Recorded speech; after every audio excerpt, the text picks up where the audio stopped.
Good morning, students.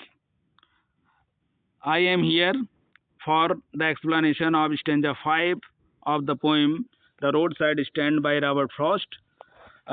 It is last and final stanza of this poem. So, आइए पढ़ते हैं और समझते हैं.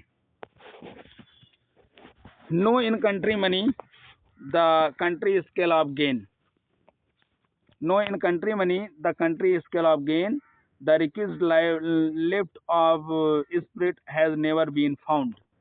कवि का कहना है कि यहाँ पर कंट्री मनी का तात्पर्य क्या है. कंट्री मनी का मतलब है कि ग्रामीण लोगों का पैसा, और कंट्री स्केल मतलब ग्रामीण लोगों का लेवल. यानी जहाँ तक इस देहाती लोगों का प्रश्न है, गांव के लोगों का प्रश्न है, तो गांव के लोग न तो आर्थिक रूप से और न ही सामाजिक रूप से और न ही मानसिक रूप से लिफ्ट उठा पाए हैं. क्या?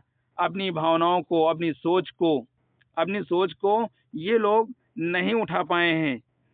अब ये लोग पैसे से भी कमजोर हैं, आर्थिक रूप से भी कमजोर हैं, और सामाजिक और मानसिक रूप से भी ये लोग कमजोर हैं. और इन लोगों ने क्या किया है, ये लोग अपने जीवन को ऊपर नहीं उठा पाए हैं, ताकि ये लोग उन लोगों के द्वारा जो किया जाने वाला शोषण है उससे अपने आप को बचा सकें और अपने जीवन को अपलिफ्ट कर सकें. ऐसा ये लोग नहीं कर पाए हैं.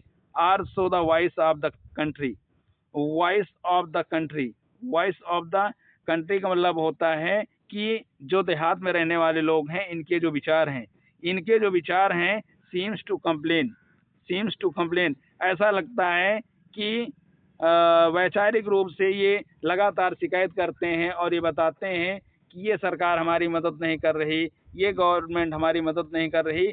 केवल ऐसा प्रतीत हो रहा है कि इनका जो जीवन है, ये लोग अपने जीवन को अपलिफ्ट नहीं कर पाए, और इसलिए ये पूरे जीवन सिर्फ और सिर्फ शिकायत करते रहते हैं कि ये अपने जीवन में क्या नहीं कर पाए. अपने जीवन में कभी अपने बारे में शिकायत करेंगे, तो कभी गवर्नमेंट की शिकायत करेंगे. लेकिन कवि का आगे कहना, I can not help owning का मतलब होता है सोचना है, विचारना.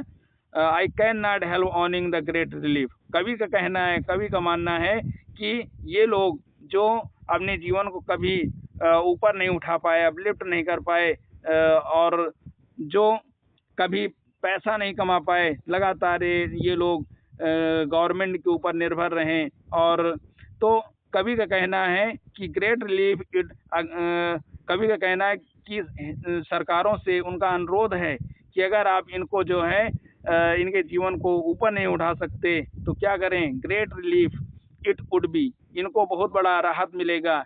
कैसे? टू पुट दिस पीपल, इन लोगों को क्या कर दो, one stroke out of the pen, एक झटके में इनके आउट ऑफ स्ट्रोक मतलब एक ही झटके में इनके दर्द को खत्म कर दो. यानी अगर इनके जीवन को अपलिफ्ट नहीं कर सकते हो तो एक ही झटके में इन गरीब लोगों को खत्म कर दो, इनके जीवन को ही खत्म कर दो. तब हो सकता है इनको राहत मिल सके. एंड देन नेक्स्ट, लेकिन तभी कभी क्या होता है, I came back into the scene. तभी सेन का मतलब होता है होश में आना. तभी कभी कोई एक तरह से होश आता है और कभी कहता है आई वंडर, मुझे आश्चर्य होता है, हाउ आई शुड लाइक, मुझे कैसा प्रतीत होगा. जैसा मैं कह रहा हूँ इन लोगों के बारे में कि इन लोगों के जीवन को एक झटके में ख़त्म कर दो, तभी इनके जीवन को शांति मिल सकती है. क्योंकि पूरा जीवन इन गरीबों का संघर्ष से भरा रहा है. कभी अमीर वर्ग इनको लूटता है, तो कभी बड़े बड़े राजनेता लूटते हैं, और पूरा जीवन इन लोगों का धोखे से भरा होता है. पूरे जीवन इनको धोखे पे धोखा मिलता है. और क्या मिलता है?